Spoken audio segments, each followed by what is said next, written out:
اور ہندوستان کے باہر جانے والی دو آوازیں، ایک بھائی اسد اقبال کی. دیکھیں بھائی اٹھے مت، یا تو پھر سلام پڑھ لیں، ڈاکٹر صاحب کو پھر کسی موقع پر سنا جائے گا. ہاں کیوں، ظاہر سی بات ہے، اتنے مصروف لوگ ہیں. پاکستان 8 سال پہلے تشریف لے گئے تھے ڈاکٹر شہریار صاحب، تو وہاں کا ایک کیبنٹ منتری بیٹھا ہوا تھا. آپ کی 2-2.5 گھنٹے کی تقریر سننے کے بعد اس نے کہا تھا کہ اتنی دیر تک ہم اگر مائک پر رہتے ہیں تو جو لکھا ہوتا ہے اسے دیکھ کر پڑھتے ہیں پھر بھی بھول جاتے ہیں، اور کم سے کم کچھ نہیں تو 10 مرتبے پانی پیتے ہیں. یہ کیسا انسان ہے کہ جو 2 گھنٹے آنکھ بند کر کے حضور کے فیضان پر گفتگو کرتا ہے. تو لوگوں نے کہا کہ غریب نواز کے دربار کی مٹی کا اثر ہے، اعلیٰ حضرت کے شہر کی زمین کا اثر ہے. معلوم ہے پوری دنیا متاثر ہے، اللہ کا شکر ہے. ویسے ایک بات بتا دوں کہ اسد بھائی، آج مجھے اندازہ لگا کہ جتنی نعتیں آپ کی ان لوگوں کو یاد ہے شاید آپ کو بھی یاد نہیں ہے نا. اب ایک گزارش، اگر یہ بات صحیح ہے تو ایک گزارش آپ سے ہے، کبھی کبھی جب باہر کے جلسوں کی تاریخ آیا کرے، آپ خالی نہ رہا کرے تو پھر ان لوگوں کو بھیج دیا کریں گے. ہاں ان لوگوں کو بھیج دیا کریں، کلکتے کا نام اور روشن ہو جائے گا. ہاں یار اتنی محبت. کچھ غیر مسلم بھائی بیٹھے ہوئے ہیں، یہ اللہ کی طرف سے ہے. جن لوگوں نے تاج الشریعہ کو دیکھا ہاتھ کو اٹھا کے بتائیں، ہاتھوں اٹھا کے بتائیں ماشاءاللہ.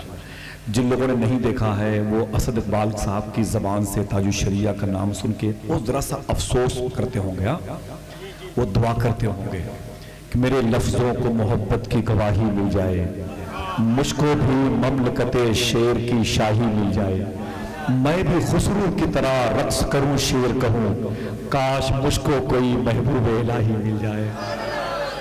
میں بھی خسرو کی طرح رقص کروں شیر کہوں، کاش مجھ کو کوئی محبوب الہی مل جائے. 22 سال پہلے عمر قریشی گورکھپوری کے گھر پہ گیا تھا، دنیا کا سب سے بڑا ناظم تھا. اس نے مجھے یہ 4 مصرے دیے تھے، پھر نکلتے وقت پھر اس نے 4 مصرے مجھے دیے تھے. اس نے کہا تھا کہ میرے لفظوں کو محبت کی دیار شیر و سخن کے فقیر سے کہنا، گلی غزل کی ہے سونی میر سے کہنا، عمر کو بھی عطا حسن و فکر نعت رسول، گزر ہو دلی تو خسرو کے پیر سے کہنا. عمر کو بھی عطا حسن و فکر نعت رسول. یہ نسبت کا معاملہ ہوتا ہے، جو پتھر ہوتا ہے وہ واقعی پتھر ہوتا ہے، لیکن اگر اس کا تعلق حضور کی ذات سے ہو جائے تو موم تلاشتا ہے اپنی ذات کو موم میں تبدیل کرنے کے لیے. میری بات سمجھ رہے ہیں؟ ایک آخری شعر اس قبیل کا پڑھ کے میں ڈاکٹر صاحب کو آپ کے حوالے، آپ جائیں گے تو نہیں، میں یہاں پر بیٹھا ہوا ہوں. آپ یقین کریں میں نے کھانا بھی نہیں کھایا، اور میرا بھی روز کا کام ہے 8-8 گھنٹے 11 گھنٹے بیٹھنا ہے اسٹیج پر. ٹھیک ہے میں تھک جاتا ہوں، لیکن جب ایسے لوگ ہوتے ہیں تو پھر میری تھکاوٹوں کے جراثیم کو شکست ہو جاتی ہے. کچھ ایسے رابطے، قاری سلیم میں ایک شعر پڑھتا ہوں، کچھ ایسے رابطے ان سے شدید ہو گئے ہیں کہ ہم لڑے بھی نہیں اور شہید ہو گئے ہیں. کچھ ایسے رابطے ان سے شدید ہو گئے ہیں کہ ہم لڑے بھی نہیں اور شہید ہو گئے ہیں.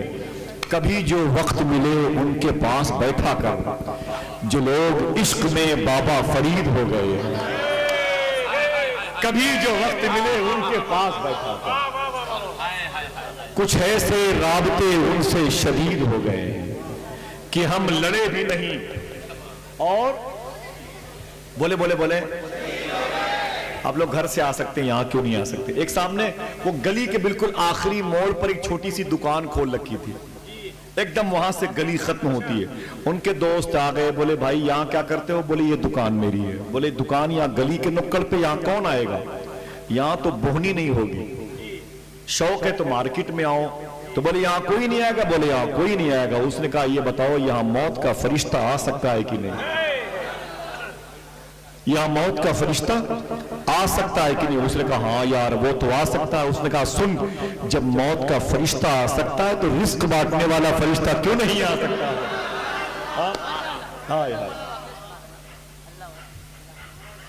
ارے اسد بھائی تو واقع سنیں، کسی بات کی طرف مبارک اشارہ ہے ان کا.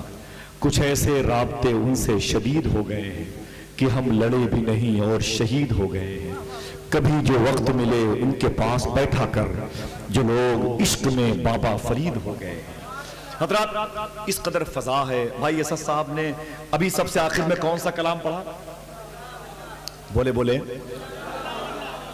واو لگ گیا تو قسم کے معنی میں آ گیا، ورنہ اللہ اللہ کا یہ پاکیزہ یہ ذاتی نام ہے. حضور غوث اعظم سرکار نے عرفان حضور غوث اعظم نے بغداد شریف سے 40 کلومیٹر کے فاصلے پر مدائن کے جنگل میں 25 سال تک یہی کہا ہے، اللہ اللہ. کیسے؟ بولے آپ گھر جانے کے موڈ میں اللہ اللہ اللہ. جب غوث پاک یہ کہتے تھے نا تو جنگل کے درندے بھی غوث پاک کی آواز میں آواز ملا کے کہتے تھے اللہ اللہ. سمجھے میری بات؟ ہاں. سلطان باہو بھی اپنے ماں کی شکم سے نکلنے کے بعد یہی کہتے تھے اللہ اللہ. جس بات کا اشارہ غالباً اسد بھائی نے کیا وہ بات بتا دوں، پھر مجھے اپنی ٹوپی مفتی صاحب قبلہ کے قدموں میں رکھنی ہے. ایک عجیب اجازت فی امان الغوث الحمدللہ رب العالمین موجود ہیں اسد بھائی. دیکھیں ایک بات کی طرف اشارہ کیا ہے. بغداد شریف کتنے لوگ جانا چاہتے ہیں؟ ماشاءاللہ سبحان اللہ. آج میں نے غوث پاک پہ کوئی بات نہیں کی، وقت نہیں تھا.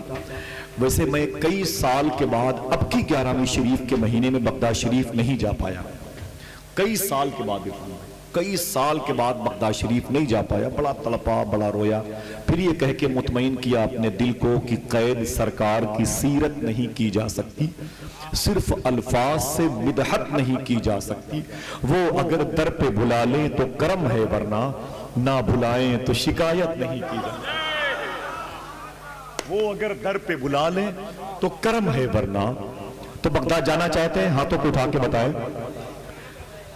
میں نے اس ذات کے قدموں کے وسیلے سے غوث پاک میں حاضری دی ہے. سبحان اللہ تو کہہ دیں. جس کی آنکھوں نے غوث پاک کا دربار دیکھا، بار بار دیکھا، اسے دیکھ لیں. پھر سے کہہ دیں سبحان اللہ. بغداد شریف میں امام غزالی بھی لیٹے ہوئے ہیں، ابو خمرہ ہندی بھی لیٹے ہوئے ہیں، بشر حافی بھی لیٹے ہوئے ہیں، ابو الحسن نوری بھی لیٹے ہوئے ہیں، امام اعظم ابو حنیفہ لیٹے ہوئے ہیں، اب اور شیخ سرکار ذوالنور مصری لیٹے ہوئے ہیں، شیخ سری سختی بغداد میں، شیخ معروف کرخی بغداد میں، شیخ بہلول دانا بغداد میں، ابراہیم خواص بغداد میں، شیخ محمود آلوسی بغداد میں، شیخ داؤد طائی بغداد میں، شیخ ذوالنور مصری بغداد میں، سرکار منصور حلاد بغداد میں، سرکار حبیب اجمی بغداد میں، امام موسیٰ کاظم بغداد میں، امام علی نقی بغداد میں، امام محمد جواد تقی بغداد میں، بڑے بڑے اکابرین بغداد میں. اسی کرخ محلے میں ایک بزرگ ہیں جن کا نام ہے حبیب اجمی، جس کی طرف اشارہ کیا میرے بھائی اسد صاحب نے. ان کے نام پر کوئی ایک آدمی کہہ دے سبحان اللہ. آپ جانے کے موڈ میں تھے اس لیے میں نے شعر پڑھ دیا، وہ اسد بھائی نے کہا تو میں پڑھ دوں. ایک بات کہتا ہوں، ان کا نام ہے حبیب اجمی. کیا نام ہے؟ زور سے بولے. حبیب اجمی مسلح بچھا کے گھر کے کونے میں کہا کرتے تھے اللہ اللہ. کیسے؟ ابھی تو آپ پڑھ رہے تھے نا، وہی پڑھے اللہ اللہ اللہ. بیوی نے کہا کیا کر رہے ہو؟ بولے خدا کا نام لے رہا ہوں. تو بولے کہ کب تک لیتے رہو گے؟ بولے جب تک جان باقی ہے. بولے بچوں کے لیے رزق؟ بولے وہی دے گا جس کا نام لے رہا ہوں. بولے شہر کے چوراہے پر چلے جاؤ، مزدوری کرو، پیسے لے آؤ تو دال روٹی چاول کا انتظام ہو جائے. اٹھے، جھولے میں مصلی اور لوٹا رکھا، چوراہے پر نہیں گئے، شہر سے باہر نکل کے گئے، تجلا کنارے وضو کیا، مصلی بچھا کے 2 رکعت نماز پڑھی اور تسبیح لے کے بیٹھ گئے اللہ. پھر سے بولے اللہ. شام ہوئی تو گھر واپس آ گئے. بیوی نے کہا کام کیا؟ بولے دن بھر کیا. بولے مزدوری؟ بولے مالک کتنا اچھا ہے کہ یہ تو بغیر مانگے دینے والا ہے، بغیر مانگے دینے والا ہے. مظفر بارسی کہتا ہے وہی تو ہے جو نظام ہستی چلا رہا ہے میرا خدا. نہیں دیتا؟ 6 mm کی پتھری سے پورا خاندان پریشان ہوتا ہے. 2.5 کلو کا بچہ بنا کے ماں کی کوٹری میں زندہ رکھا ہے، معمولی احسان ہے؟ ہندوستان کے وزیر اعظم ان کتوں کو قرآن چھونے کی توفیق نہیں دی، ہم جیسے فقیروں کو پڑھنے کی توفیق دی، معمولی احسان ہے؟ اس کے احسان کو بھول جاتے یار. وہ کہتے ہیں کہ مالک اتنا اچھا ہے کہ بغیر مانگے دینے والا ہے. بولے نا نا نا نا، اس سے مزدوری مانگ کے لانا، کل کام پہ جانا مزدوری لے کے آنا. بولے دیکھتا ہوں. پھر چلے گئے، مسلح کو لوٹے کو جھولے میں رکھا، چلے گئے دجلہ کنارے وضو کیا، وضو کے بعد 2 رکعت نماز پڑھی، تسبیح لے کے بیٹھ گئے اللہ. سب کی آواز آنی چاہیے. ایک مقبول شخصیت بیٹھی ہوئی قریب اللہ اللہ اللہ. پھر شام ہوئی تو واپس آ گئے. بیوی نے کہا کام؟ بولے دن بھر کیا. بولے مزدوری؟ بولے کہ مالک اتنا اچھا ہے کہ 2 ہی دن میں مزدوری مانگتے ہوئے شرم لگتی. ہائے ہائے، 2 ہی دن میں مزدوری مانگتے ہوئے بولے شرم لگتی ہے. بولے بات بنے گی نہیں، کل جب جانا تو اس کے ہاں جانا، کام کرنا، مزدوری لے کے آنا، اگر مزدوری نہ دے تو اس کے ہاں کام بند کر دینا. حبیب اجمی رونے لگے. بولے کام تو وہی کروں گا، مزدوری ملے کہ نہ ملے. سمجھ گئے؟ اپنے رب کو پھر سے کہہ دیں پاک. تیسری جب صبح آئی تو جھولے میں مصلے کو، لوٹے کو رکھا، چلے گئے. وضو کیا، مصلہ بچھایا، پھر تسبیح لے کے بیٹھ گئے. اللہ اللہ. شام کو واپس نہیں آئے. عصر مغرب عشاء کی نماز پڑھی. بولے رات میں دیر میں گھر جاؤں گا جب بیوی سو گئی ہوگی، میری بیٹی سو گئی ہوگی، میرے بچے سو گئے ہوں گے، میرے بچے سو گئے ہوں گے. میری بیوی پتیلی میں پتھر ابال کر کے میرے بچوں کو تسلیاں دے کے سلا چکی ہوگی. جاؤں گا چپ چاپ گھر کی دہلیز پر، میں بھی سو جاؤں گا.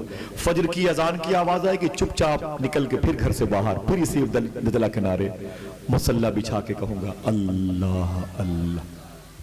رات میں دیر میں گھر میں آئے، مثال کے طور پر 11-12 بجے. اتنے غریب تھے کہ چراغ میں تیل نہیں جلتا تھا. اتنے غریب تھے کہ چولہے کئی مہینے ہو گئے تھے، روشن نہیں ہوئے تھے. سمجھے آپ؟ بچوں نے کھانا نہیں کھایا، بھوک لگتی تھی تو کھاتے ہوئے لوگوں کو دیکھ لیا کرتے تھے. اتنے غریب تھے، غربت ان کے کپڑوں سے ظاہر تھی. لیکن عجیب شان ہے، رات کے 1:30 بجے جب محلے میں آئے، گھر کی طرف دیکھا تو گھر میں چراغ جل رہا تھا. کوئی اور کہہ دے چراغ روشن تھا، چراغ روشن تھا. پریشان ہو گئے اور قریب آئے تو بچوں کے ہنسنے کی آواز آئی. اور قریب آئے تو بچوں کی گلکاریاں، گھر میں کھانے کی خوشبو باہر نکل رہی تھی. عجیب کپکپاہٹ تاری تھی. دروازے پر گئے اور آپ نے سلام کیا تو بیوی ہنستی ہوئی نکل کے آ گئی. بولے بیگم یہ گھر کا ماحول کیوں بدلا ہوا ہے؟ تو بیگم نے ایک جملہ کہا تھا، بتا دوں؟ حضرت بیٹھے ہوئے، میں اتنی دیر تک مائک پور، یہ سراسر ادب کے خلاف ہے اور میرا مزاج نہیں ہے بیٹھے بیٹھے بات کرتا ہوں. بزرگوں کے سامنے زیادہ بولنا نہیں چاہیے، لیکن سیکھنے کی کوشش. بات آئی، بیوی نے کہا کہ شوہر نے کہا حبیب اجمی نے یہ ماحول بدلا ہوا، چولہے کی خوشبو باہر نکل رہی ہے، تیل چل رہا ہے، بچے ابھی تک سوئے نہیں، ہنس رہے ہیں، کپڑے تبدیل ہیں جسم پہ، کیا بات ہے؟ بیوی نے کہا میرے شوہر، تم جس کے ہاں 3 دن سے کام کرتے ہو، اس مالک کے 2 بندے 1 مہینے کا راشن لے کے دن میں آئے تھے. وہی تو ہے جو نظام ہستی چلا رہا ہے. میرا خدا ہے، ہاں میرا خدا ہے. اتنا سنا تو حبیب اجمی سجدے میں گر پڑے، بہت روئے، زمین بھیگ گئی، داڑھی مبارک آنسوؤں سے تر ہو گئی. جب سجدے سر اٹھایا نا تو بیوی نے کہا میرے شوہر، وہ جو 2 بندے راشن لے کے آئے تھے نا، وہ جانے سے پہلے ایک پیغام بھی دے کے گئے ہیں. بولے وہ کیا دے کے گئے ہیں؟ تو حبیب اجمی سے ان کی بیوی نے کہا وہ 2 بندے کہہ رہے تھے اپنے شوہر سے کہہ دینا مالک نے کہا ہے وہ کام میں کمی نہ آنے دے گا، میں مزدوری میں کمی نہ آنے دوں گا. وہی تو ہے جو نظام ہستی چلا رہا ہے. بیٹھے میں گزارش کرتا ہوں ایک عظیم ڈاکٹر سے، ایک عظیم اسکالر سے، ایک عظیم مذہبی دانشور سے، ایک دورندیش، ایک نقطہ شناس، ایک نقطہ سنج، ایک فعال، ایک متحرک، ایک آفاقی، ایک عالمگیر شخصیت علامہ شاہ ڈاکٹر شہریار صاحب قبلہ سے. ایک کامیاب خطیب کا نام ڈاکٹر شہریار ہے اور ایک مقبول خطیب کا نام ڈاکٹر شہریار ہے. میں ان کے قدموں کو چوم کر کے آپ کے حوالے کرتا ہوں.